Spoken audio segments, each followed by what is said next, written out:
Hi, I'm Adriana. I am a full-time travel blogger and I have been traveling the world for over 2.5 years now. So today I'm going to show you how to get the cheapest flights available, guaranteed. I'm also going to show you how to get free accommodation, which in fact I'm using right now. And I'm going to show you how to use the best AI apps to help you travel hack and save money. And of course, even more budget travel tips and tricks. So for the last 2.5 years, we've traveled to every continent on Earth. So that is all 7 continents, from Africa to Asia to, yes, Antarctica, which was incredible. I had a very regular job. I had no savings before I started. So these are all tips and tricks that literally anybody can do. So please do not forget to like and subscribe. Let's get started. Okay, so my first hack is actually my favorite. I'm gonna go into it in detail so you get the most for your money. So what happens if you spend £500 on a flight or a hotel and then after you book it, the price drops? It's always that feeling of frustration when you see it drop after you've booked it. I have the best hack for you where you can get your money back. So what you're gonna do is sign up to a company called HeyAscend.com. Once you have made your flight or hotel booking that is refundable, forward it on to HeyAscend.com and they will take care of the rest for you. So basically, if the price drops from when you book it to when you actually go on holiday, Ascend will take care of absolutely everything. They'll request a refund and then rebook the flights or hotel at the cheaper price and refund you the difference. As far as I'm concerned, that is a huge win. So you can start by using a free account with HeyAscend.com just to see how you get on, and then it starts from as little as $2 a month, potentially saving you hundreds of pounds or dollars depending on where you're booking from. So one of the best things about Ascend is that they handle all of the admin and all of the customer service interaction, so you don't even have to think about it. Just send it to them, they'll sort everything out. It is literally like having your own personal travel assistant. How good is that? You've saved a huge amount of money without really having to do much at all. This is such a good money saving hack. So have a look at the details below, sign up for a free account and see how you get on. One of my next favorite tips is trusted house sitters. This here is Taffy. So trusted house sitters is actually where you're looking after other people's pets or just house sitting whilst they're away on holiday. And so this week, that's what we're actually doing. So it is a great way to save a small fortune on accommodation. And if you like furry friends, then what's not to love? Go!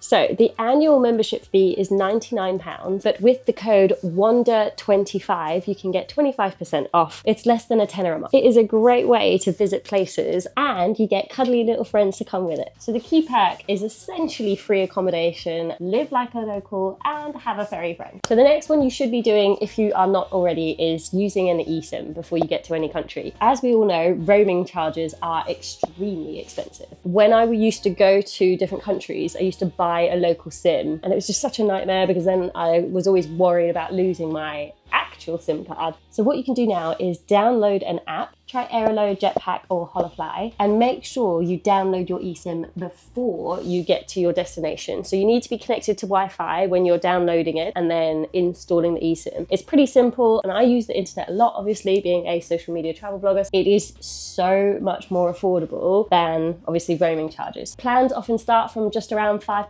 depending on what country you're going to, so it is definitely one you should add to your list. And before I forget, one of the things that is super key is that some of the apps come with perks like airport lounge access. Mike and I use Jetpack sometimes and we do get lounges before we fly to our destination, and it's a win-win as far as I'm concerned. Now this next hack has saved me more times than I can count. Make sure before you go to download Google Maps so you have an offline version. Let's say your connectivity isn't working or there is an issue with your eSIM, something like that. I always have an offline map which I've downloaded. Now this is obviously important to make sure you know where you're going, but as a female, this is super important for me, like safety reasons. You can do that just on normal standard Google Maps or maps.me. There has also been a number of times where I have data, but there is no signal range. So again, using like the GPS, you can usually work out exactly where you are. And for me, this is super important when it comes to safety and just general handiness, especially if you get lost. Okay, so next is my absolute favorite one. And I have been doing this since the dawn of time. So I will take any opportunity to use a layover and turn that into a mini holiday. Okay, so every time I fly to Australia, I will stop over in Hong Kong or Singapore or Taiwan, and I will make sure that I spend a couple of days However, there are airlines that include a stopover program. Here are a couple of airlines that do stopover programs. If you have a stopover that is 8 hours or more, you can go and do tours in the city, or if it's an overnight, you can stay and explore a bit longer. So sometimes I will extend them to make sure that, you know, I get at least 2 days as a stopover in the destination, and it is a great way to see another place on your bucket list. So next we have packing cube. Now, this might not sound like the most exciting one, but packing cubes have changed my life, right? I don't even know how I used to do it. I used to just lob all of my stuff into a suitcase and just open it up and hope that it hadn't mushed around too much. But now with packing cubes, I basically have a separate compartment for my t-shirts, my shorts, my swimwear, kind of got absolutely everything that you need, and it makes it so much easier to organize your suitcase. So this is a great way basically to stay organized and to pack lighter. Each set costs from around £5 to £30, and honestly it has changed the way that I travel. And if you're like me and are only traveling locally, I take carry-ons, and so having these packing cubes are a great way to save paying for luggage. Next up, take public transport. Do not be getting cabs everywhere, because getting public transport is a great way to save a ton of money, and most cities will have really great connections. From Asia to all of Europe, there are a ton of trains, buses, anything from the airport in and around town. Loads of places have day passes starting from just around £5, €5. It is absolutely worth it and a great way to save a lot of money.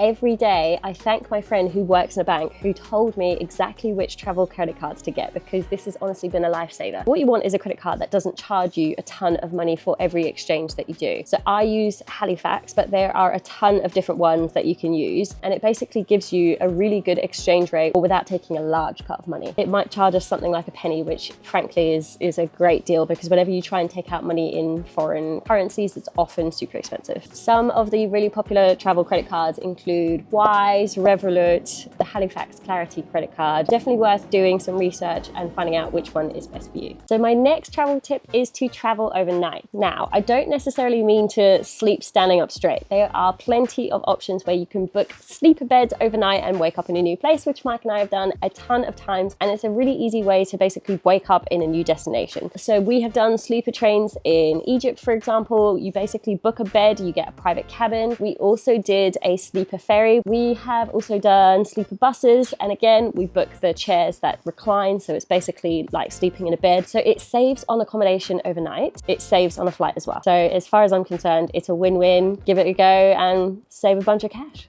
So of course, the next thing I'm going to recommend is booking apartments or hotels with kitchens or kitchenettes in them, because it is a great way to save money. Obviously, having cups of tea to cooking dinner, and as we all know, eating out 3 times a day can actually be exhausting. So I've been traveling for over 2 years now, and eating out at restaurants for breakfast, lunch and dinner does get tiring very, very quickly. So having somewhere where you can make yourself a cup of tea or just make yourself a nice healthy dinner is winning for me. And of course, is a great way to save a ton of money on restaurant bills. So now that I've got my cup of tea, I can tell you about one of my favorite ones, which my sister actually introduced me to. She said, book onto a free walking tour. So my sister said the guides that do the walking tours are usually local PhD students or professors that try and make a little bit of money and share some of their knowledge of their local city. And so I decided to give it a go, not really expecting much, but it's genuinely one of my favorite ways to go and see a city, because you just learn so much from a local. These people are an incredible wealth of knowledge and they want to share it with you. So I would absolutely recommend doing a walking tour on your first day in whatever new place that you're at, because it gives you the lay of the land, you know exactly where to go, they give you great restaurant recommendations, and it's a great way to learn about the city. And I'm not saying that you shouldn't tip them, because you absolutely should.